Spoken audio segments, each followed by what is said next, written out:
Hello everyone, I am Paris and I have a master's degree in music. I'm really excited to discuss music from different regions of the world.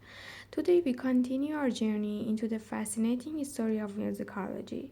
Have you ever wondered how the study of music from different cultures began? In this episode, we delve into the roots of ethnomusicology, exploring the tools and methods that the early scholars used to understand and examine the music of various regions.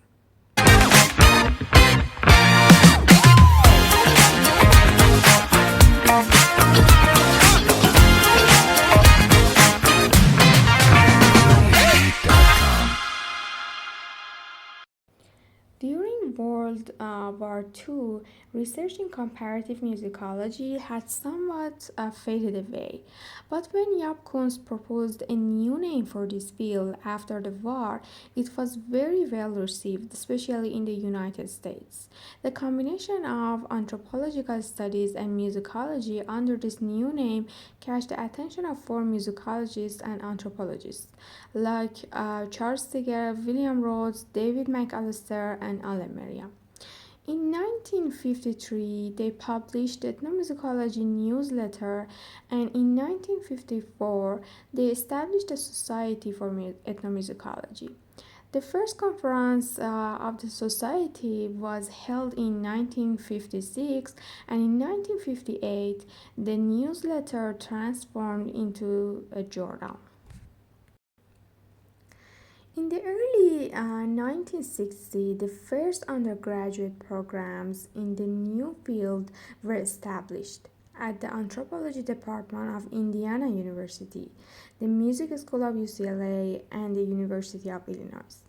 The merging of anthropological and musical perspective under this novel name really powered the field and sparked a lot of interest and activity. In fact, the name of comparative musicology was changed to ethnomusicology, which solved many of the problems that musicologists faced.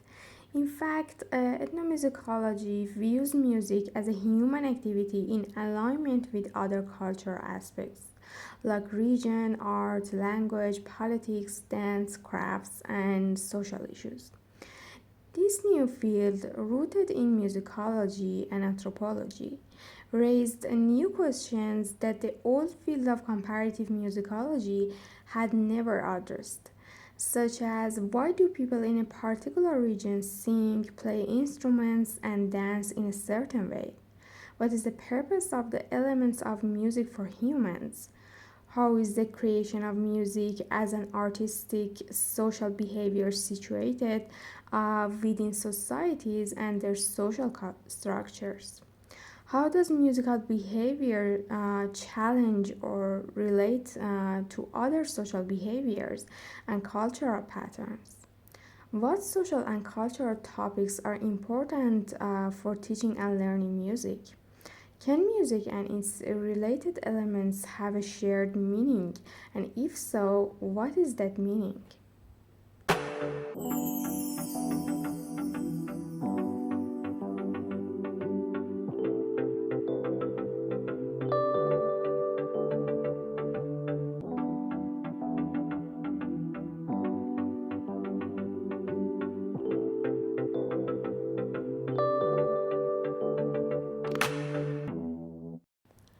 The key point was that the new field had a historical spread and was related to the civilizations of Greek and China, and research on the importance of music in human life. When the term ethnomusicology was coined in 1950, it was able to completely overshadow the previous term of comparative musicology. And along with it, the major theories of that field regarding the origins of music, the global history of music, the evolution of music, and the dissemination of music based on the cycle of culture. One of the main problems facing ethnomusicologists was, in fact, transcription.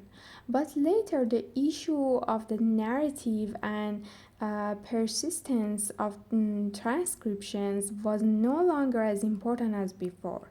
The problem of comparative musicology had been used in favor of ideographic studies based on field research in the cultural studies of music, and there was no longer any need for transcription in the traditional way. Although sound analysis of music was never abandoned. However, when Ali Merriam published the book The Anthropology of Music in 1964, the anthropological studies of musical cultures grow at a faster pace. In Merriam's view, in musicological studies, the analysis and examination of musical sounds not only represents an analytical level of music studies and understanding music in a cultural context, but the ethnographic component in musicology requires two other analytical levels, namely the formation of attitudes about music and the understanding of behavior in relation to music. This form of study and this approach had remained immature until then and was only known at the level that ethnomusicologists analyze and compare it. The importance of Miriam's theories in this regard refers to the presentation of 12 areas of research and open questions that include ethnomusicologists with their dual nature from an anthropological perspective and also emphasizes the understanding of the people who are considered the creator and composers of music. These 12 cases include 1. The shared cultural mentality about music, 2. The relationship between auditory perception and other types of perception and understanding, 3. Physical and verbal behavior about music, 4. Musicians as a social group, 5. Music education and learning, 6. The process of music composition, 7.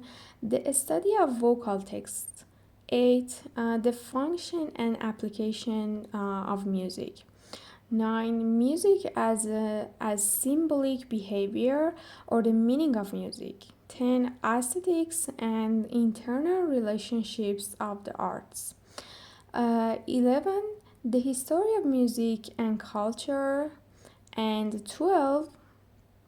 Musical and cultural dynamics. In her book, Miriam has written a separate chapter on each of these topics with great precision, and she has tried to encourage ethnomusicologists to define new approaches for researching music, which has indeed been very successful.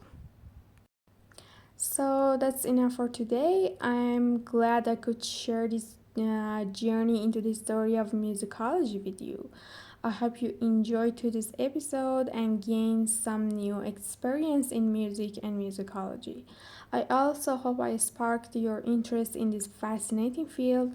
Please stay tuned for future episodes. Stay healthy and happy. Bye.